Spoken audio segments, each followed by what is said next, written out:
Hey guys, Desolator Magic here, and it's finally over! The third day of the tournament did it!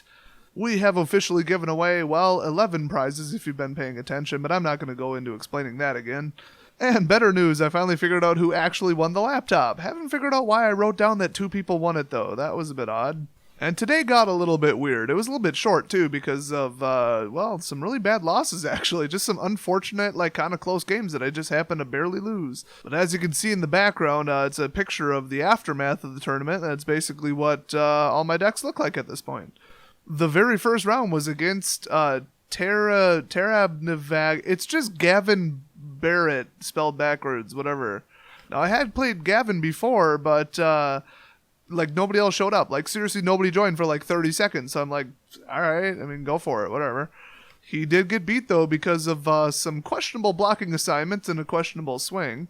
But I'm sure it didn't help that I top decked Declaration in Stone to exile both of his remaining creatures after that, and they were flyers with prowess. I would have died.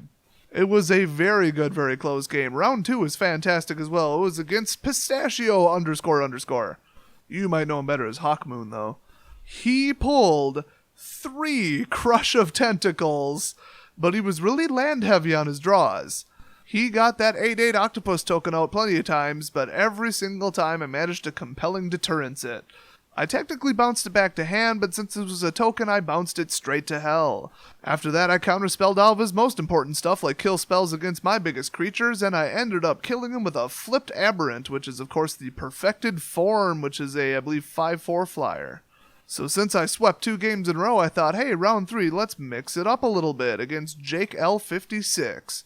He definitely beat me because of a Languish that wiped out my entire line. He nuked 4 creatures, but he had 3 Tireless in a row. He just kept getting these giant Tireless, and I kept ambushing him with, what was that, Make a Stand.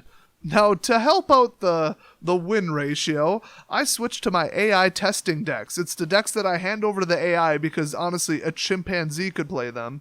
But they are no joke. They are also not standard, but I don't know. They were. They were standard, then I didn't put any Shadows cards in them, so I'm like, whatever. They were standard, close enough. So I was playing blue-white aggro, but he had no problem taking out my Frostwalkers, all my 3/1s, my 4/1s, my 2/1s. I kept them coming, but he kept knocking them down. But yeah, having 3 Tireless in a row pretty much did it, because he got nothing but land drops and clues after that, so that's pretty rough. And he was lucky enough to win the Mona Nissa, the most valuable painting in the entire world. Honestly, it's priceless. Then at round 4, I went up against the legend himself, Penguin Panda 2.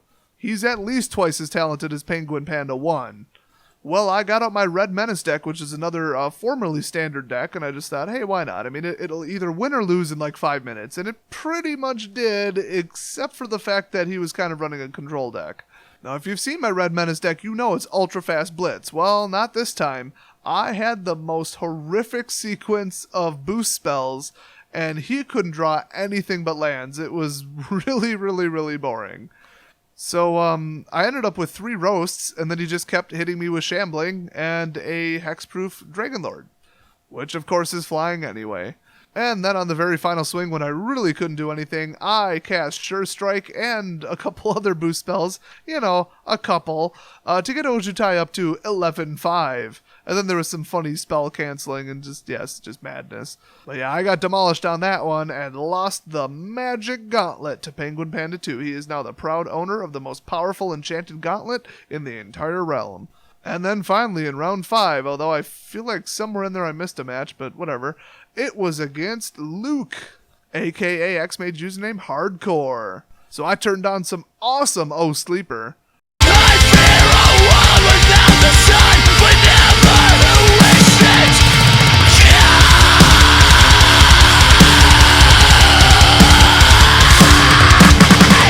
And then lost the game. But once again, as was the pattern today, he drew 3 World Breakers in a row. So in earlier games, that was 3 Crush of Tentacles in a row, 3 Tireless Trackers in a row, and then 3 World Breakers. That's just weird, but Magic is weird. Unless you're a pro, then you're a cheater, and you'll play consistently by stacking your deck, of course.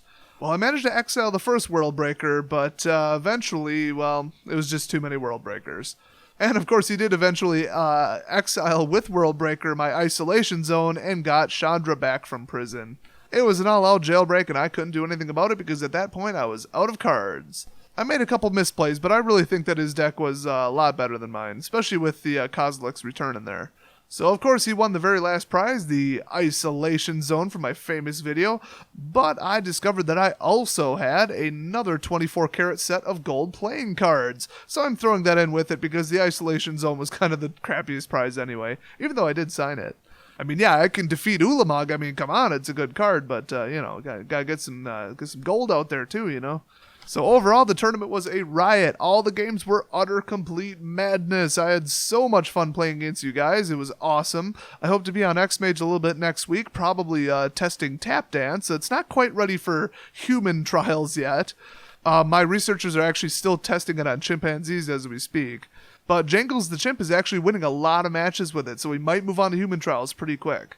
So thanks so much for hitting 10,000 subscribers. I'm actually really close to 10,400 already. I mean, I can't believe that after this much time there could still be a surge in subscribers. I thought I pretty much leveled off and it would take a lot longer. Well, hopefully I get up to like 20,000, maybe 25,000 eventually. That would be cool. I know some of the other major MTG channels have them, but they've been around for so long. I know a portion of their subscribers are definitely like burnt out dead accounts. So like I've always said, I could have 5 subscribers, I could have 500,000. You know, as long as I get views on the videos, that's what I care about the most. Because why make videos if nobody's watching? Well, look forward to some pretty epic videos. I'm leaving right now to go film another one. I'm not actually going anywhere. I'm going over to my kitchen, but, you know, leaving, I guess. But I'll definitely see you guys next video where we find out what the heck foil cards are made out of once and for all, hopefully.